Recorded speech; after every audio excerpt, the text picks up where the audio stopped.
Welcome back, everyone, to Complete Aviation Solutions. It's time for Deep Dives number 49. Hmm. And today we're going to be looking at a whole bunch of recent news in the aviation world.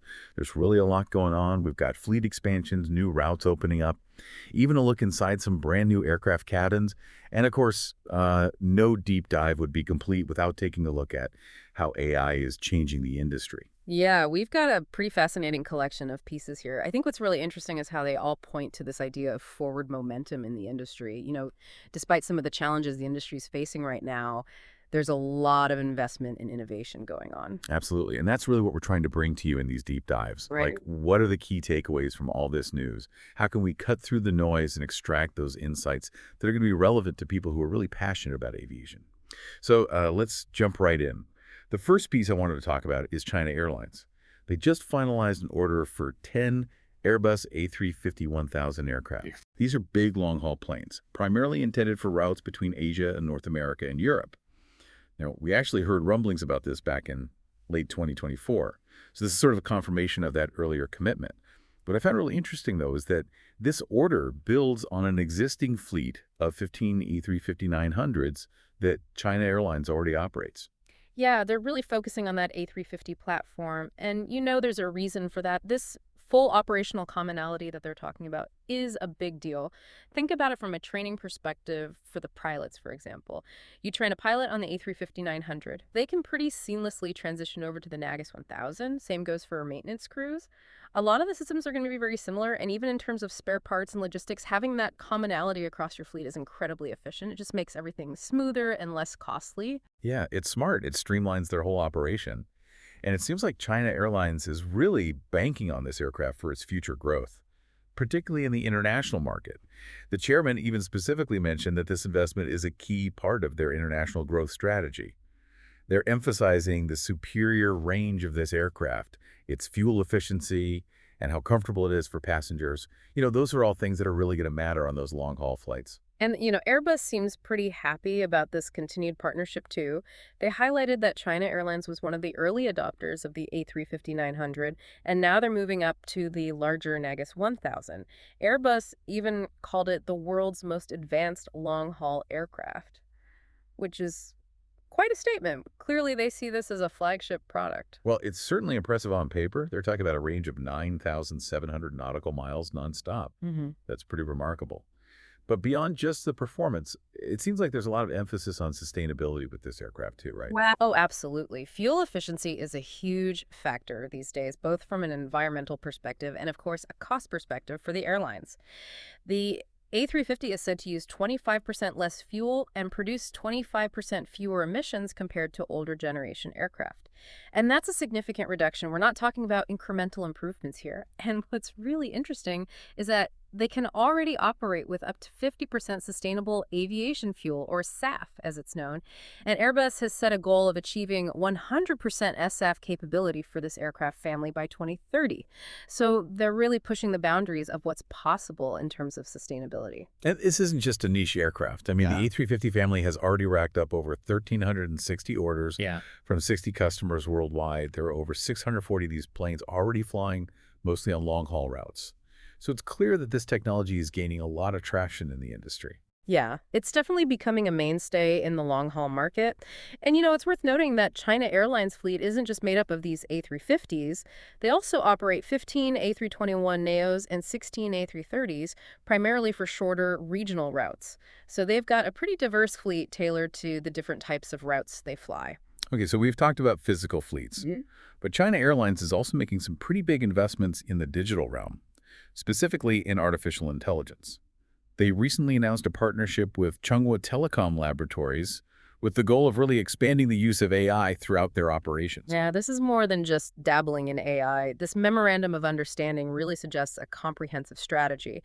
They're talking about creating a whole integrated AI development and management platform. Basically, they're going to pool their expertise and research efforts to develop a whole suite of AI-powered solutions. They even mentioned that they want to make their services more accessible for travelers and essentially set a new standard for how AI is used in the airline industry. It's ambitious stuff. So let's get specific. What kinds of AI applications are they actually talking about developing here? It's always interesting to see how these broad concepts translate into real-world changes that passengers might actually experience. So on the customer-facing side, one of the things they mentioned is AI interactive voice response. Basically, they're going to use AI to make their website's chatbots much more effective. So if you're on the China Airlines website and you've got a question, you can chat with this AI-powered bot and hopefully get a much more accurate and helpful response than you might from a traditional chatbot. That's convenient. Okay. But it sounds like it goes beyond just chatbots too, Yeah, right? right. They're also working on something called customer conservation analytics, which uses generative AI to listen to audio files, like think customer service calls, for example, and it can analyze and categorize the questions that are being asked in real time. So this could help China Airlines identify common issues that passengers are having, areas where their staff might need more training, all sorts of things. That's pretty clever. It's like having an AI assistant constantly listening in and trying to find ways to improve the customer service experience. And it sounds like there's some internal benefits to this AI push as well. Absolutely. They're also looking at using AI for forecasting and really warning applications. This is where it gets really interesting. By combining AI with all the data they collect, they hope to be able to predict things like how much luggage they'll need to handle on each flight, and even how much that luggage is going to weigh. The idea is to maximize cargo space both on passenger flights and on dedicated cargo planes. And that could lead to some pretty significant cost savings, potentially even workforce savings down the line. So it's about using AI to make smarter decisions about how they allocate resources. Hmm. And they're really laying the groundwork for the future with this smart generative AI platform that they're building. Sounds like a pretty powerful tool. Yeah, it is. This platform uses machine learning model management and large language models to speed up the process of developing and deploying new AI applications. It's like having a specialized IT department just for AI. And it'll make it easier to manage all of the AI that's already in place. It's really about building a foundation for the future of AI in their operations. It makes sense. And it seems like they've chosen a good partner in Chunghwa Telecom Laboratories. They've got a strong track record of developing AI-powered solutions. They've even won awards for their AI customer service chatbots and voice assistants. So it seems like a really promising partnership. Yeah, they're bringing a lot of expertise to the table, so it'll be really interesting to see what they're able to achieve together. All right. Let's shift gears a bit and head over to Australia. Qantas has just announced a new route connecting Darwin with Singapore. This is pretty big news for people in Australia's Northern Territory. Yeah, it is. This new service is going to add over 70,000 seats annually between Darwin and Singapore, and it's going to be operated 4 times a week using Boeing 737-800 aircraft. But the really interesting part is how these flights are timed. Exactly. They're specifically designed to connect with Qantas's A380 services between Singapore and London. So basically, if you're in Darwin, you can now fly to Singapore and then hop on an A380 straight to London. And Qantas is actually saying that this could be the fastest route from Darwin to London. Yeah, it's a pretty clever move. For people in Darwin, this eliminates the need to fly down to Sydney or Melbourne to catch a long-haul flight. It opens up a lot more options for international travel, and of course it makes Darwin a more attractive destination for international visitors who can now fly there directly from Singapore. Qantas's CEO International even specifically mentioned how this new service gives people in the Northern Territory another connection to the world and a more streamlined way to get to Asia and Europe. They also talked about how it strengthens trade and business ties between Australia and Singapore and how it makes Darwin a more appealing first stop for international visitors. So it seems like they're really thinking about the broader economic impact of this new route. And it seems like the local government in Darwin is pretty excited about it too. They've been talking about how this gives people in Darwin more choices and better connectivity. Even the Singapore Tourism Board is chiming in, saying that this new route makes Singapore more accessible for Australians who might want to take a short break. It seems like a win-win situation for both regions. And this is just a part of a larger trend. Qantas also mentioned that 2025 is shaping up to be a year of growth for them and for Jetstar in the Northern Territory. They're adding over 180,000 extra seats and launching 2 new routes, the Darwin to Singapore route that we just talked about, and another route from Darwin to the Gold Coast, which will be operated by Jetstar. So there's definitely a lot of investment happening in that region. Yeah, it's interesting to see how airlines are adapting to the evolving travel patterns and trying to create these strategic hubs that connect different parts of the world. Absolutely. Okay, for our last piece, let's take a look at something a little bit different, something that focuses on the actual passenger experience. Virgin Australia Group has just revealed the interior of their brand new Embraer 190E2 jets. And these planes are going to be offering something pretty unique in the Western Australian market. Yeah, this is the first time we're seeing a dual business and economy class configuration on a charter aircraft in Western Australia. Embraer has already started building the first aircraft, which they've named Coral Bay, and 4 of the 8 new planes are expected to be delivered to Virgin Australia Regional Airlines, or VAR, as they're known, within the next 12 months. The head of VAR sounded pretty pumped about these new planes. They're expected to start flying in October. And he made a point of highlighting the dual-class layout and the fact that they'll be offering Economy X, which gives passengers extra legroom.